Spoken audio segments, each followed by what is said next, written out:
राष्ट्रिय लोक तथा दोहोरी प्रतिष्ठान नेपाल पश्चिम उत्तर क्षेत्र भारत शाखा चण्डीगढले आजको यो चौथो मिटिङबाट भारतव्यापी कलाकार तथ्याङ्क सङ्कलन तथा दर्ता अभियान सञ्चालन गरेका छौँ। सो टाइममा आज हाम्रो बीच हाम्रो निवर्तमान अध्यक्ष संरक्षकज्यू ललित गिरिज्यू, अध्यक्ष अमरवलीज्यू, उपाध्यक्ष सुमित्रा भुजेलज्यू,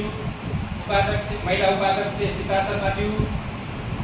र त्यसै गरी द्वितीय उपाध्यक्ष गोपाल दर्लानीज्यू, त्यसै गरी कार्य समिति सदस्य ऋषिराम आमगाई, प्रेम जीएम,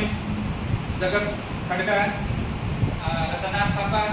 देव गौतमजी, म सचिव स्वयं नागवीर केसी छौँ। हामीले यसलाई विधिवत रूपमा हाम्रो निवर्तमान अध्यक्ष संरक्षकज्यू र अध्यक्षज्यूको हातबाट यो बटनमा यो सेयर गरेर लिङ्क सेयर गरेर यो दर्ता अभियानलाई अगाडि बढाइदिन र 2 शब्द राखिदिन हुनको लागि पनि हार्दिक अनुरोध गर्दछु।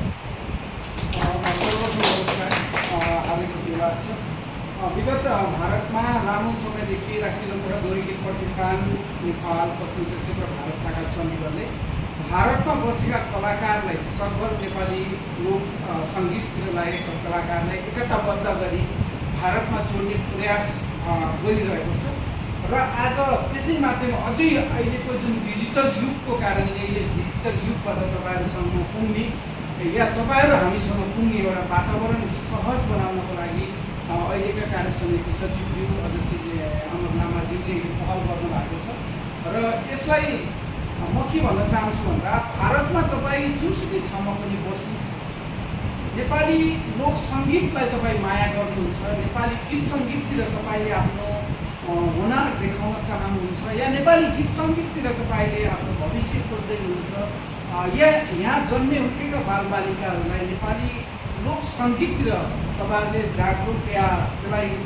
प्रमोसन गर्न चाहनुहुन्छ भने राष्ट्रिय लोक तथा दोहोरी गीत प्रतिष्ठान नेपाल भारत शाखा चण्डीगढले तपाईँको सदस्यता, तपाईँको डिटेल, तपाईँको क्षमतालाई चिन्नलाई अझै नजिकबाट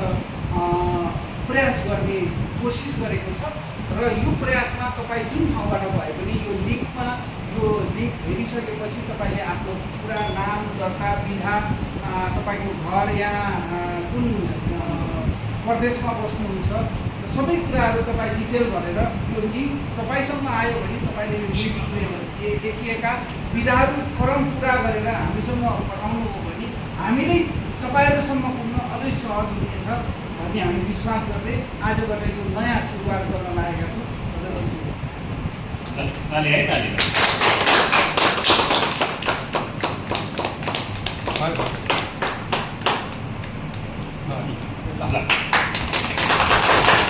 यो डिजिटल युगलाई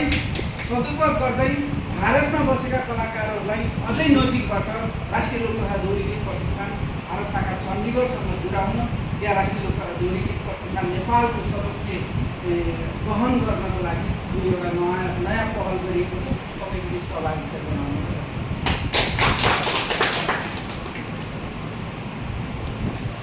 जय सङ्गीत।